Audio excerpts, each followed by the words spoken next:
வேந்தரின் உச்சிவேளை பகல் செய்திகளுக்காக பிரவீனா. ஆர்த்தி. முதலில் தலைப்புச் செய்திகள். இருவேறு இடங்களில் பயணிகள் ரயிலில் தீ விபத்து. ரயில்வே காவல்துறையினர் தீவிர விசாரணை.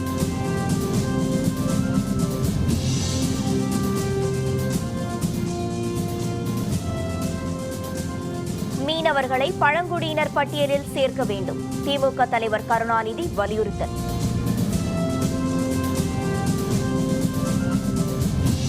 வாக்குக்கு பணம் கொடுத்த வேட்பாளர்களை தகுதி நீக்கம் செய்ய வேண்டும். தேர்தல் ஆணையத்துக்கு பொன் ராதாகிருஷ்ணன் வலியுறுத்தல்.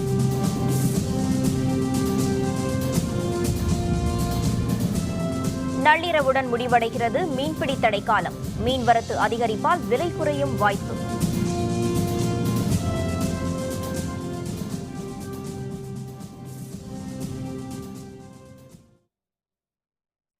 ஜோலார்பேட்டை ரயில் நிலையத்தில் நிறுத்தி வைக்கப்பட்டிருந்த ரயில் பெட்டி ஒன்று திடீரென தீப்பிடித்து எரிந்தது குறித்து ரயில்வே காவல்துறையினர் விசாரணை நடத்தி வருகின்றனர்.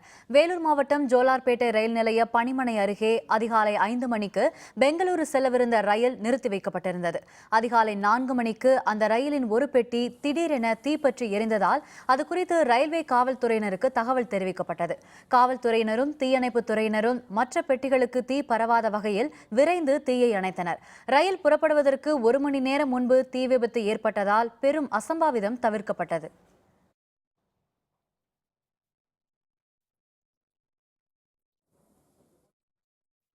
மீனவ சமுதாயத்தினரையும் பழங்குடியின பட்டியலில் சேர்க்க மத்திய அரசு நடவடிக்கை எடுக்க வேண்டும் என திமுக தலைவர் கருணாநிதி வலியுறுத்தியுள்ளார். நரிக்குறவர் இனத்தவரை பழங்குடியினர் பட்டியலில் சேர்த்த மத்திய அரசின் நடவடிக்கைக்கு நன்றி தெரிவித்து பிரதமர் நரேந்திர மோடிக்கு திமுக தலைவர் கருணாநிதி கடிதம் ஒன்றை எழுதியுள்ளார். அதில் நரிக்குறவர்களுக்கு முந்தைய திமுக அரசில் மேற்கொள்ளப்பட்ட பல்வேறு நலத்திட்டங்களை பட்டியலிட்டுள்ளார். மதம் மாறும் தலித் கிறிஸ்துவர்களை தாழ்த்தப்பட்டோர் மற்றும் பழங்குடியினர் பட்டியலில் தொடர செய்ய வேண்டும் என்றும் கருணாநிதி கேட்டுக் கொண்டுள்ளார். மீனவ சமுதாயத்தினரையும் பழங்குடியின பட்டியலில் சேர்க்க மத்திய அரசு நடவடிக்கை எடுக்க வேண்டும் எனவும் கருணாநிதி வலியுறுத்தியுள்ளார்.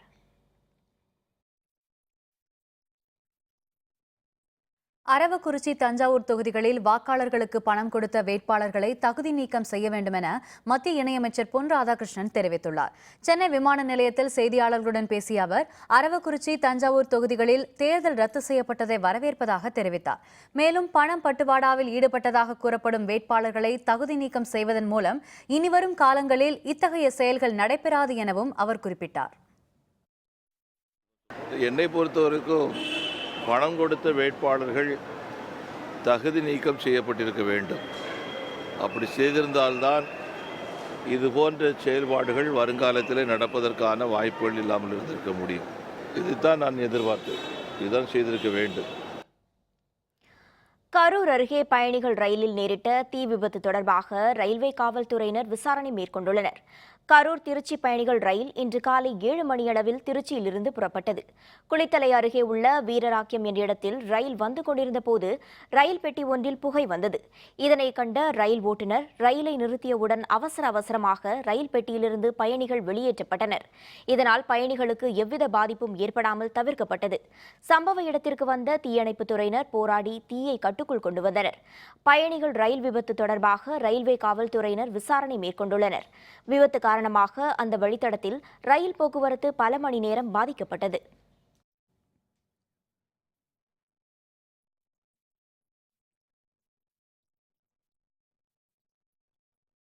கிழக்கு கடற்கரை பகுதிகளில் நடைமுறையில் இருக்கும் மீன்பிடி தடைக்காலம் இன்று நள்ளிரவோடு நிறைவு பெறுகிறது.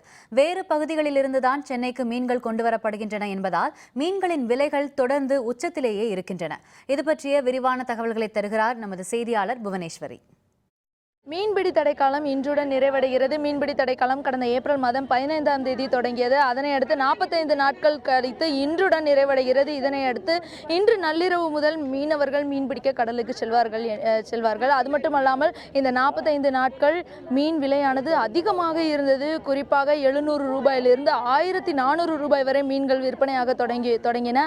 இன்று இறுதி நாள். அது மட்டுமில்லாமல் விடுமுறை நாள் என்பதால் விலை அதிகமாக உள்ளது. ஆனால் இந்த விலைதான் தங்களுக்கு கட்டுப்படியாக உள்ளது என்று என்று மீன் வியாபாரிகள் தெரிவித்துள்ளனர். ரொம்ப கம்மியாக ரேட்டு கேட்குறாங்க. சங்கரா போதி கிலோ 300 ரூபாய், எறா போதி கிலோ 400 ரூபாய். ரொம்ப ரேட்டுக்கு வாங்கிட்டு வரோம். ரொம்ப கம்மி விலை கேட்குறாங்க. எங்களால் ஒன்றுமே முடியல. வியாபாரம் பண்ணுறதே வேஸ்ட்டாக போகுது.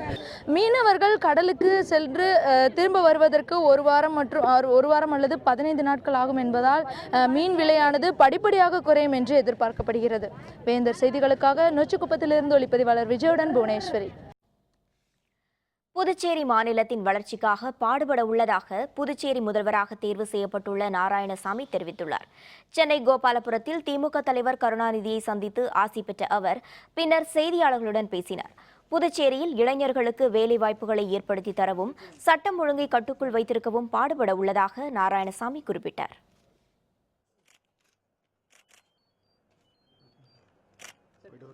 புதுவை மாநிலத்தில் குறிப்பாக வேலைவாய்ப்பு, இளைஞர்களுக்கு வேலைவாய்ப்பு, ரெண்டாவது வளர்ச்சி திட்டங்கள், மூன்றாவது சட்டம் ஒழுங்கு கட்டுக்குள் அடக்கிறது, கட்டுமான பணிகள் உருவாக்குறது, சுற்றுலாத்துறையை வளர்க்கிறது.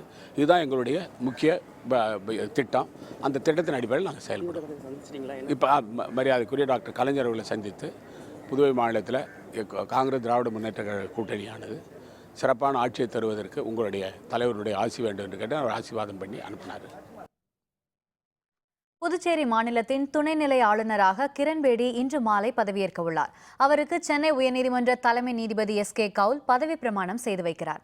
இது பற்றிய விரிவான தகவல்களை தருகிறார் நமது செய்தியாளர் கந்தன். புதுச்சேரி மாநிலத்தின் புதிய துணைநிலை ஆளுநராக நியமிக்கப்பட்டுள்ள முன்னாள் பெண் IPS அதிகாரி கிரண்பேடி இன்று மாலை புதுச்சேரியில் ராஜ்நிவாசில் தனது பதவியை ஏற்க உள்ளார். இவருக்கு சென்னை உயர்நீதிமன்ற தலைமை நீதிபதி சஞ்சய் கிஷன் கவுல் பதவி பிரமாணம் செய்து வைக்க உள்ளாங்க. இந்த நிகழ்ச்சியில் புதுச்சேரி மாநில தலைமைச் செயலாளர் மனோஜ்குமார் பரிஜா மற்றும் அரசு உயர் அதிகாரிகள் பலர் பங்கேற்க உள்ளாங்க. இவர்கள் மட்டுமில்லாமல் புதுச்சேரியில் தற்போது புதிதாக சேர்க்கப்பட்டுள்ள முதலமைச்சர் நாராயணசாமி மற்றும் முன்னாள் முதலமைச்சர் ரங்கசாமி மற்றும் சட்டமன்ற உறுப்பினர் பலரும் இந்த நிகழ்ச்சியில் பங்கேற்க உள்ளாங்க. இவர்கள் மட்டும் இல்லாமல் காவல்துறை உயர் அதிகாரிகள் இந்த நிகழ்ச்சியில் பங்கேற்க உள்ளாங்க. அதாவது புதுச்சேரி மாநிலத்தில் புதிய துணைநிலையாக பங்கேற்கொள்வதையொட்டி அனைத்து ஏற்பாடுகளும் புதுச்சேரி அரசால் சிறப்பாக செய்யப்பட்டுள்ளன. இது மட்டும் இல்லாமல் புதுச்சேரி துணைநிலை ஆளுநர் மாளிகை சுற்றி பலத்த போலீஸ் பாதுகாப்பும் போடப்பட்டுள்ளது. புதுச்சேரி மாநிலத்தை பொறுத்தவரை தற்போது புதிய துணைநிலையாக கிரண்பேடி பதவி கொள்ள 24வது துணை ஆளுநர் என்பது குறிப்பிடத்தக்கது. வேந்தர் செய்திகளுக்காக புதுச்சேரியிலிருந்து கந்தன். தமிழ் உட்பட 6 மொழிகளில் பிரதமர் அலுவலக இணையதள சேவையை மத்திய வெளியுறவுத்துறை அமைச்சர் சுஷ்மா ஸ்வராஜ் தொடங்கி வைத்துள்ளார். பிரதமர் அலுவலக இணையதளம் ஆங்கிலம் மற்றும் ஹிந்தி மொழிகளில் செயல்பட்டு வருகிறது. இந்த நிலையில் தமிழ், தெலுங்கு, மலையாளம், குஜராத்தி, பெங்காலி, மராட்டியம் ஆகிய 6 மொழிகளிலும் அச்சேவை விரிவுபடுத்தப்பட்டுள்ளது. இந்த வசதி மூலம் பிரதமரின் பேச்சு மற்றும் செய்திகள் ஆகியவற்றை நாட்டு மக்கள் கூடுதலாக தெரிந்து கொள்ள வழிவகை ஏற்பட்டுள்ளது. இதனை மத்திய வெளியுறவுத்துறை அமைச்சர் சுஷ்மா ஸ்வராஜ் தொடங்கி வைத்தார். சென்னை சென்ட்ரல் ரயில் நிலையத்தில் நடைபெற்ற குண்டுவெடிப்பு சம்பவத்தில் தொடர்புடைய குற்றவாளிகளை தமிழகம் அழைத்து வருவதற்காக சிபிசிஐடி காவல்துறையினர் போபால் சென்றுள்ளனர். கடந்த 2014ஆம் ஆண்டு மே மாதம் முதல் நாள் சென்னை சென்ட்ரல் ரயில் நிலையத்தில் வந்து நின்ற ரயில் பெட்டி ஒன்றினுள் குண்டு வெடித்ததில் இளம்பெண் ஒருவர் பலியானார். மேலும் பலர் காயமடைந்தனர். இந்த சம்பவம் தொடர்பாக விசாரணை நடத்தி வந்த சிபிசிஐடி காவல்துறையினர் வெடிகுண்டு சம்பவத்தில் சிமி தீவிரவாத அமைப்பினருக்கு தொடர்பு இருப்பதாக கண்டறிந்தனர். மத்திய பிரதேச மாநிலம் போபால் நகரில் உள்ள சிறையில் அடைக்கப்பட்டிருக்கும் அவர்களை தமிழகம் கொண்டு வருவதற்காக சிபிசிஐடி காவல்துறையினர் அங்கு சென்றுள்ளனர். தமிழகத்தில் வெயிலின் தாக்கம் 2 நாட்களில் படிப்படியாக குறையும் என்று சென்னை வானிலை ஆய்வு மையம் தெரிவித்துள்ளது. வட தமிழகத்தின் பெரும்பாலான பகுதிகளில் அடுத்த 24 மணி நேரத்தில் வெப்பச்சலனம் காரணமாக இடியுடன் கூடிய மழை பெய்ய வாய்ப்பு உள்ளதாக வானிலை ஆய்வு மையம் தெரிவித்துள்ளது. தென் தமிழகத்தை பொறுத்தவரை ஒரு சில பகுதிகளில் இடியுடன் கூடிய மழை பெய்யும் என்று தெரிவித்துள்ள வானிலை ஆய்வு மையம் கடந்த 24 மணி நேரத்தில் கிருஷ்ணகிரி மாவட்டம் தளியில் அதிகபட்சமாக 10 சென்டிமீட்டர் மழை அளவு பதிவாகி இருப்பதாகவும் தெரிவித்துள்ளது. தமிழகத்தில் அடுத்த 2 நாட்களில் வெயிலின் தாக்கம் படிப்படியாக குறையும் என்றும் மேலும் தெரிவித்துள்ள வானிலை ஆய்வு மையம் திருத்தணியில் அதிக அளவாக 41.5 டிகிரி செல்சியஸ் வெப்பநிலை பதிவாகியுள்ளதாக கூறியுள்ளது. வருமானம் குறைவாக உள்ள மதுக்கடைகள் மட்டுமே மூடப்படுகின்றன. இந்திய கம்யூனிஸ்ட் மூத்த தலைவர் நல்லக்கண்ணு குற்றச்சாட்டு. விவரம் விளம்பர இடைவேளைக்கு பிறகு.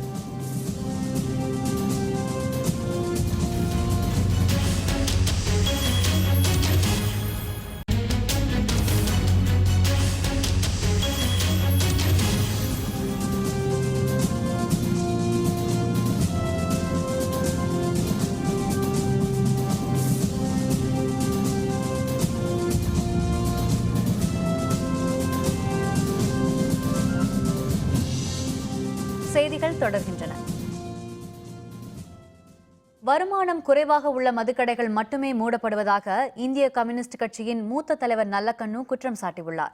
போதைப் பழக்கத்துக்கு எதிரான நடைப்பயணம் இயக்கத்தினர் சென்னையில் வியாசர்பாடி கண்ணதாசன் நகரிலிருந்து இன்று தங்களது பயணத்தை தொடங்கினர். நடைப்பயணத்தை தொடக்கி வைத்த நல்லக்கண்ணு பின்னர் செய்தியாளர்களுடன் பேசினார். அப்போது மாணவர்களும் இளைஞர்களும் போதைப் பழக்கத்திற்கு அடிமையாகி வருவதால் மதுவிலக்கு கோரும் அனைத்து கட்சிகளும் ஒன்றிணைந்து போராட வேண்டும் என கேட்டுக்கொண்டார். சட்டப்பேரவையில் இந்திய கம்யூனிஸ்ட் கட்சி இடம்பெறாதது வேதனை அளிப்பதாகவும், எனினும் மக்கள் பிரச்சனைகளுக்கு வெளியிலிருந்தே போராடுவோம் எனவும் நல்லக்கண்ணு குறிப்பிட்டார். வியாபாரம் குறைந்திருக்க இடத்தில் மூடியிருப்பதாக தெரிகிறது. எங்கெங்கே மூட வேண்டும் என்று சொல்லியிருப்பதை கோரிக்கை வந்திருக்கிறது. அந்த கோரிக்கையிலும் வெளிப்படுத்தியிருக்கிறோம். அந்த கடைகளை முதலில் நிறுத்த வேண்டும் என்பதை நாங்கள் வந்திருக்கிறோம். சென்னையில் குடிசை பகுதிகளிலும் அதை உடனடியாக நிறுத்த வேண்டும். புதுச்சேரியில் காங்கிரஸ் தொண்டர்கள் எவ்வித போராட்டங்களிலும் ஈடுபட வேண்டாம் என மாநில காங்கிரஸ் கட்சித் தலைவர் நமச்சிவாயம் கேட்டுக் கொண்டுள்ளார். புதுச்சேரி முதல்வராக நாராயணசாமி தேர்வு செய்யப்பட்டதை அடுத்து ஆத்திரமடைந்த நமச்சிவாயத்தின் ஆதரவாளர்கள் சாலை மறியல் உள்ளிட்ட பல்வேறு போராட்டங்களில் ஈடுபட்டுள்ளனர். இந்நிலையில் செய்தியாளர்களுடன் பேசிய நமச்சிவாயம் முதல்வராக தேர்வு செய்யப்பட்டுள்ள நாராயணசாமிக்கு தனது வாழ்த்துக்களை தெரிவித்துக் கொள்வதாக குறிப்பிட்டார். காங்கிரஸ் தொண்டர்கள் போராட்டங்களில் ஈடுபட வேண்டாம் என கேட்டுக்கொண்ட அவர் அமைச்சரவை பற்றி நாராயணசாமி முடிவு எடுப்பார் எனவும் கூறினார். தலைவர் நாராயணசாமி அவர்கள் முதலமைச்சராக தேர்வு செய்யப்பட்டிருக்கின்றார்கள். அவர்களுக்கு என்னுடைய வாழ்த்துக்களை நான் இந்த நேரத்திலே தெரிவித்துக் கொள்ள கடமைப்பட்டிருக்கின்றேன். இன்றைக்கு பல்வேறு போராட்டங்களிலே பொதுமக்களும் இன்றைக்கு ஈடுபட்டிருக்கின்றார்கள். நீங்கள் அனைவரும் அமைதி காக்க வேண்டும் என்று நான் அன்போடு அவர்களை நான் கேட்டுக்கொள்கின்றேன். அமைச்சரவை பொறுத்தவரையிலே மரியாதைக்குரிய முதலமைச்சர் அவர்கள் அதற்கான முடிவை எடுப்பார்கள். உளுந்தூர்பேட்டை அருகே உள்ள ஜபமாலை அன்னை தேவாலயத்தில் முன்னெச்சரிக்கை நடவடிக்கையாக ஆலய வளாகத்தில் மட்டுமே தேரோட்டம் நடத்துமாறு காவல்துறையினர் உத்தரவிட்டுள்ளனர். புனித ஜபமாலை அன்னை தேவாலய தேரோட்டத்தின் போது தேர் செல்லும் பாதை குறித்து ஆண்டுதோறும் சர்ச்சைகளும் மோதல்களும் ஏற்படுவது வழக்கம். இந்த நிலையில் இவ்வாண்டு திருவிழா நாளை நடைபெறவுள்ள நிலையில் தேர் செல்லும் பாதை குறித்து சமாதான பேச்சுவார்த்தை நடத்தப்பட்டது. இரு தரப்பினரும் சுமூக முடிவுக்கு ஒத்துக்கொண்டனர். இருப்பினும் முன்னெச்சரிக்கை நடவடிக்கையாக தேரோட்டத்துக்கு அனுமதி மறுக்கப்பட்டது. அதனையடுத்து பதற்றம் அதிகரிக்கலாம் என கூறப்பட்டதால் தேவாலய வளாகத்தினுள் மட்டும் தேரோட்டம் நடத்த அனுமதிக்கப்பட்டுள்ளது. முன்னெச்சரிக்கை நடவடிக்கையாக எரையூர் கிராமத்தில் ஊரடங்கு உத்தரவு பிறப்பிக்கப்பட்டுள்ளது. இன்று நள்ளிரவுடன் மீன்பிடி தடைக்காலம் நிறைவடைவதால் மீண்டும் கடலுக்குள் செல்வதற்கான ஆயத்த பணிகளில் மீனவர்கள் ஈடுபட்டுள்ளனர். தமிழகத்தில் ஏப்ரல் 15 முதல் மே 29 வரையிலான 45 நாட்கள் மீன்பிடி தடைக்காலம் இன்று நள்ளிரவுடன் நிறைவு பெறுகிறது. 45 நாட்கள் ஆழ்கடலுக்குள் சென்று மீன்பிடிக்க தடை விதிக்கப்பட்டதால் விசைப்படகு மீனவர்கள் மீன்பிடிக்க செல்லவில்லை. இந்நிலையில் இன்று நள்ளிரவுடன் மீன்பிடி தடைக்காலம் நிறைவடைவதால் நாளை அதிகாலை முதல் விசைப்படகுகள் கடலுக்குள் மீன்பிடிக்க செல்லும் என்பதால் அதற்கான ஆயத்த பணிகளில் மீனவர்கள் ஈடுபட்டுள்ளனர். இதனிடையே இலங்கை கடற்படையினரால் எவ்வித பிரச்சனையும் இன்றி மீன்பிடிக்க மத்திய மாநில அரசுகள் நடவடிக்கை மேற்கொள்ள வேண்டும் என மீனவர்கள் கேட்டுக் கொண்டுள்ளனர். இந்த 45 நாள் தடைக்காலம், அரசு தடைக்காலம் முடிஞ்சு நாங்கள் நாளைக்கு தொழிலுக்கு போக வேண்டிய சூழ்நிலையில் எல்லாரும் ஆர்வமாக வேலை பார்த்துக்கிட்டு இருக்கோம். கடல் மேலே எங்களுக்கு இலங்கையினோட பிரச்சனை இருக்குமானால் எங்களுடைய மனசும் சரி, எங்களுடைய வாழ்வாதும் சரி முற்றிலுமே ரொம்ப சோர்வடைஞ்சு போகுது. அண்டை நாடான அது உறவு நாடான இலங்கை அரசோட ஒரு நல்ல பேச்சுவார்த்தை நடத்தி மீனவர்களுக்கு அச்சம் தராதபடி மீன் பிடிக்கிறதுக்கு வழிவகை செஞ்சு கொடுக்கணும். நாளைக்கு காலையில் கடலுக்கு செல்லலாம் இருக்கோம்.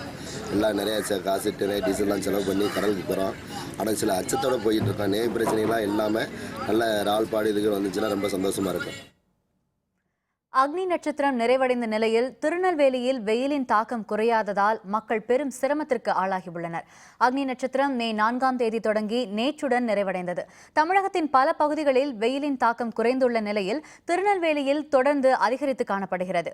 இதனால் மக்கள் வீடுகளிலேயே முடங்கி கிடக்கின்றனர். சாலைகளில் மக்களின் நடமாட்டம் குறைந்த அளவே உள்ளது. இதனிடையே வரும் 1ஆம் தேதி பள்ளிகள் திறக்கப்படும் என தமிழக அரசு அறிவித்துள்ள நிலையில் வெயில் காரணமாக பள்ளிகள் திறக்கப்படும் நாளை மாற்ற வேண்டும் என்ற கோரிக்கை எழுந்துள்ளது. கடந்த சில நாட்களாக வெப்பசலனத்தால் மழை பெஞ்சுது, அதனால் மக்கள் கொஞ்சம் நிம்மதியாக இருந்தாங்க. ஆனால் இப்போ மறுபடியும் வெயிலின் தாக்கம் அதிகரித்தாலும் மக்கள் வெளியிலே நடமாட முடியல.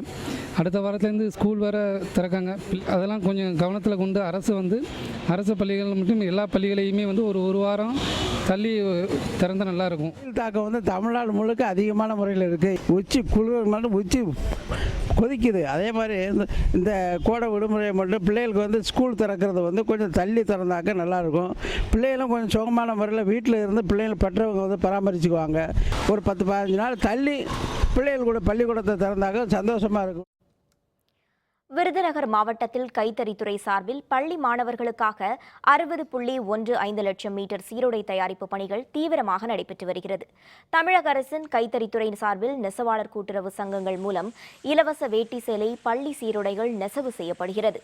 அதன்படி விருதுநகர் மாவட்டத்தில் ஸ்ரீவில்லிபுத்தூர், ராஜபாளையம், வத்திராயிருப்பு, அருப்புக்கோட்டை உள்பட 60 கூட்டுறவு சங்கங்கள் மூலம் 5000 குடும்பங்கள் இந்த தொழிலில் ஈடுபட்டுள்ளனர்.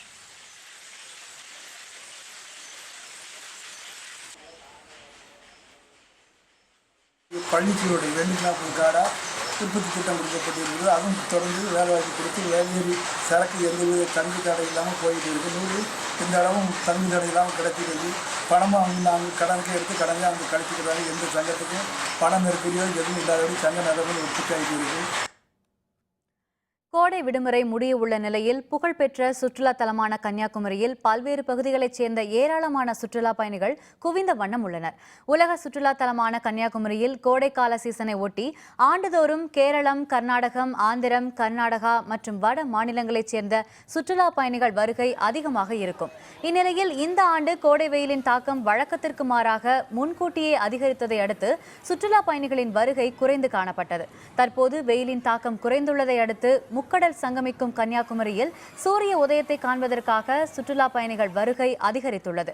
இவர்கள் கடல் நடுவே அமைந்துள்ள விவேகானந்தர் மண்டபம், திருவள்ளுவர் சிலையை காண படகுத்துறையில் காலை 7 மணி முதல் காத்திருந்தனர். காந்தி மண்டபம், காமராஜர் மணிமண்டபம் உள்ளிட்ட பல்வேறு பகுதிகளை கண்டு களித்து முக்கடல் சங்கமத்தில் நீராடி செல்வதாக சுற்றுலா பயணிகள் மகிழ்ச்சி தெரிவித்தனர். பார்த்தீங்கன்னா சன்செட்லாம் பார்த்தோம், அப்புறம் வள்ளுவர் சிலை, அப்புறம் விவேகானந்தர் மண்டபம் எல்லாம் பார்த்தோம். நாங்கள் மட்டும் இல்லாமல் நிறைய மாவட்டத்திலிருந்தோ மாநிலத்திலிருந்தோ இங்கே பார்த்து என்ஜாய் பண்ணுறாங்க. நீலகிரி மாவட்டம் உதகையில் நடைபெறும் 120வது சர்வதேச மலர் கண்காட்சி இன்று மாலை நிறைவடைகிறது. இன்று விடுமுறை நாள் என்பதால் திரளான சுற்றுலா பயணிகள் மலர் கண்காட்சியை பார்க்க வருகை தந்துள்ளனர். இது பற்றிய விரிவான தகவல்களை தருகிறார் நமது செய்தியாளர் சுதேஷ்குமார். உதகை அரசு தாவரவியல் பூங்காவில் 3வது நாளாக மலர் கண்காட்சி கோலாகலமாக நடைபெற்று வருகிறது. நேற்றும் அதற்கு முன்தினம் மட்டும் சுமார் 40,000த்திற்கும் அதிகமான சுற்றுலா பயணிகள் இந்த மலர் கண்காட்சியை கண்டு ரசித்து சென்றனர். மலர் கண்காட்சியின் நிறைவு நாளான இன்றும் காலை முதலே பயணிகளின் கூட்டம் தொடர்ந்து அதிகரித்த வண்ணம் உள்ளது.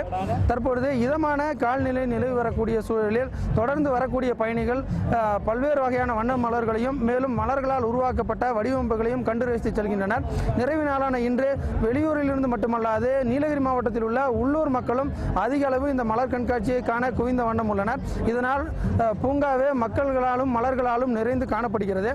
இந்த ஃப்ளவர் ஷோ பார்க்கறதுக்காக வந்தோம். 3 days, இன்னைக்கு லாஸ்ட் டேட்டு. இன்னைக்கு வந்து பார்த்தா இன்னைக்கு அதை விட கூட்டமாக இருக்குது, ரொம்ப ரஷ்ஷாகவே இருக்குது, ரொம்ப சூப்பராக இருக்குது, ஃப்ளவர்ஸ்லாம் இன்னும் நல்லா இருக்குது அப்படின்னு.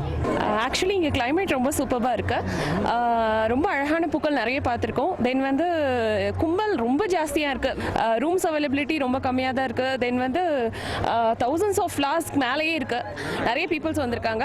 ஒவ்வொரு இயரும் இதே மாதிரி அரேஞ்ச்மெண்ட்ஸ் பண்ணால் இட் வில் பி பெட்டர். இன்று மாலை நிறைவடைவதற்குள் மொத்தம் இந்த 3 நாட்களில் சுமார் 1 லட்சத்திற்கும் அதிகமான சுற்றுலா பயணிகள் இந்த மலர் கண்காட்சியை கண்டு ரசிப்பார்கள் என எதிர்பார்க்கப்படுகிறது. வேந்தர் செய்திகளுக்காக உதகை அரசு தாவரவியல் பூங்காவிலிருந்து ரா சதீஷ்குமார்.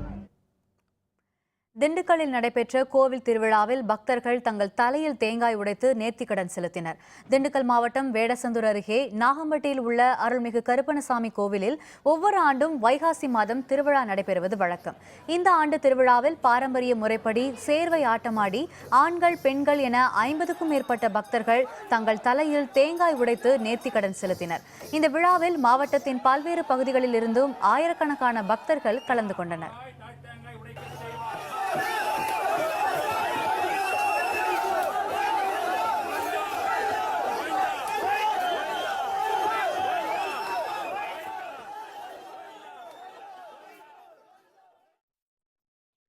IPL கிரிக்கெட் இன்று இறுதிப் போட்டி. பெங்களூர் ஹைதராபாத் அணிகள் மோதல். விவரம் விளம்பர இடைவேளைக்கு பிறகு.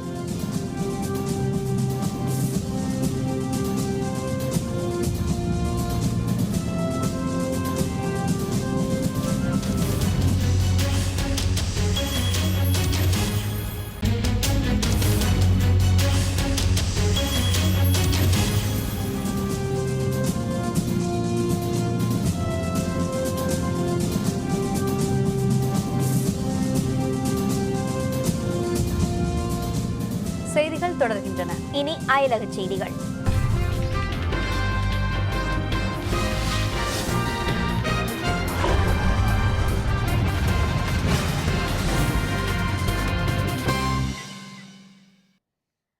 ஜெர்மனியில் அகதிகள் தொடர்பான சர்ச்சைக்குரிய கருத்துக்கு எதிர்ப்பு தெரிவித்து பெண் நாடாளுமன்ற உறுப்பினர் மீது கேக் வீசி தாக்குதல் நடத்தப்பட்ட சம்பவம் பரபரப்பை ஏற்படுத்தியுள்ளது. ஜெர்மனியில் அதிகளவு அகதிகள் தஞ்சமடைவது அந்நாட்டு அரசியலில் பிரச்சினையை ஏற்படுத்தியுள்ளது.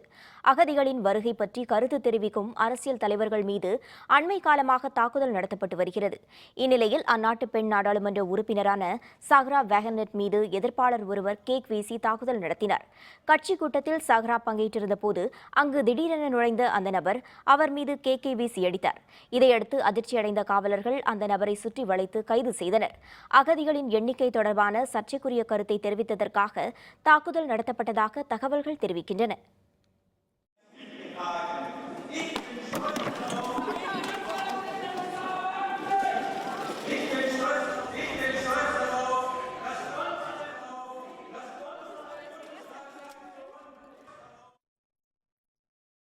அமெரிக்காவின் டெக்சாஸ் மாகாணத்தில் தொடரும் மழையால் பாதிக்கப்பட்டுள்ள மக்களை மீட்கும் பணி தீவிரமாக நடைபெற்று வருகிறது.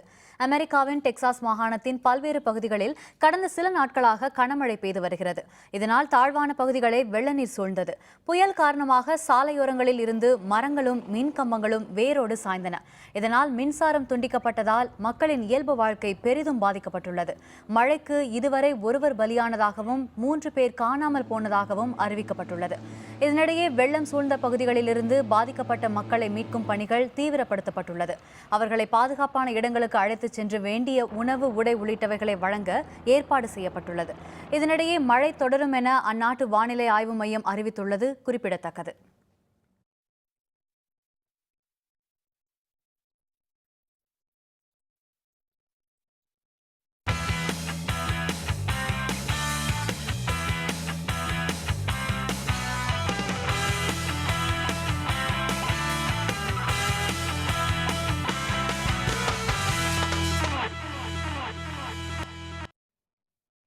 ஒன்பதாவது IPL 20 ஓவர் கிரிக்கெட் இறுதிப் போட்டியில் பெங்களூரு ராயல் சேலஞ்சர்ஸ் அணியை எதிர்த்து சன்ரைசர்ஸ் ஹைதராபாத் அணி விளையாட உள்ள நிலையில் கோப்பையை எந்த அணி வெல்லும் என்ற எதிர்பார்ப்பு அதிகரித்துள்ளது.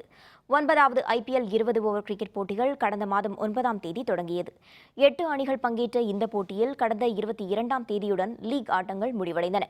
அதன் பின்னர் நடைபெற்ற பிளே ஆஃப் சுற்று போட்டிகளில் சுரேஷ் ரெய்னா தலைமையிலான குஜராத் லைன்ஸ் அணி, விராட் கோலி தலைமையிலான ராயல் சேலஞ்சர்ஸ் அணி, வார்னரின் சன்ரைசர்ஸ் ஹைதராபாத் அணி மற்றும் கம்பீர் தலைமையிலான கொல்கத்தா நைட் ரைடர்ஸ் அணிகள் விளையாடின. கடந்த 24ஆம் தேதி தொடங்கிய பிளே ஆஃப் சுற்று போட்டிகளின் முதல் போட்டியில் பெங்களூரு அணி 4 விக்கெட் வித்தியாசத்தில் குஜராத் லைன்ஸ் அணியை வீழ்த்தி நேரடியாக இறுதிப் போட்டிக்கு தகுதி பெற்றது. வெளியேற்றுதல் சுற்று ஆட்டத்தில் ஹைதராபாத் அணி 22 ரன்கள் வித்தியாசத்தில் கொல்கத்தா அணியை வீழ்த்தியது. நேற்று முன்தினம் நடைபெற்ற 2வது தகுதி சுற்று ஆட்டத்தில் குஜராத் லைன்ஸ் அணியை 4 விக்கெட் வித்தியாசத்தில் ஹைதராபாத் அணி வீழ்த்தியது. இதையடுத்து IPL போட்டியின் இறுதி ஆட்டம் பெங்களூர் சின்னசாமி திடலில் இன்று இரவு 8 மணிக்கு நடைபெறுகிறது. இதில் ராயல் சேலஞ்சர்ஸ் பெங்களூரு அணியும் சன்ரைசர்ஸ் ஹைதராபாத் அணியும் மோதுகின்றன. இறுதிப் போட்டியில் வென்று கோப்பையை கைப்பற்றப் போவது யார் என்ற எதிர்பார்ப்பில் கிரிக்கெட் ரசிகர்கள் ஆவலுடன் காத்திருக்கிறார்கள்.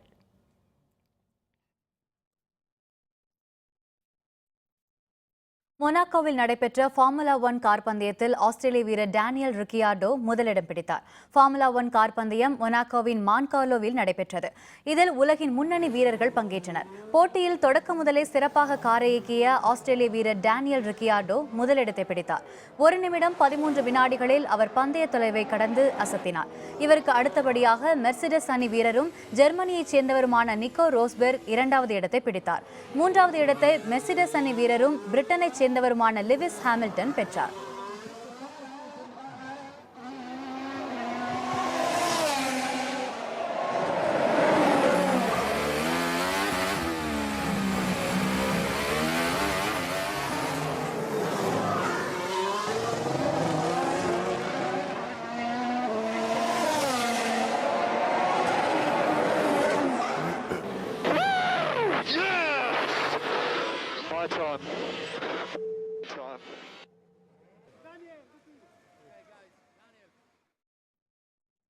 மீண்டும் தலைப்புச் செய்திகள். இருவேறு இடங்களில் பயணிகள் ரயிலில் தீ விபத்து. ரயில்வே காவல்துறையினர் தீவிர விசாரணை.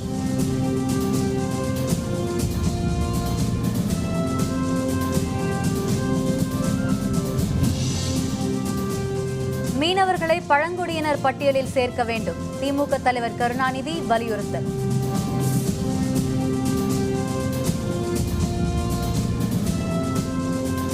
வாக்குக்கு பணம் கொடுத்த வேட்பாளர்களை தகுதி நீக்கம் செய்ய வேண்டும். தேர்தல் ஆணையத்துக்கு பொன் ராதாகிருஷ்ணன் வலியுறுத்தல்.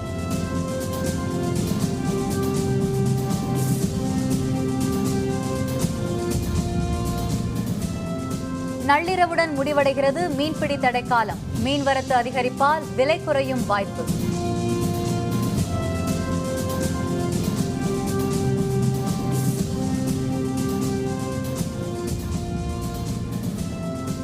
இத்துடன் வேந்தரின் உச்சிவேளை பகல் செய்திகள் நிறைவடைந்தன. மீண்டும் மாலை 6 மணிக்கு வேந்தரின் அந்திமாலை குறுஞ்செய்திகளில் சந்திப்போம். வணக்கம்.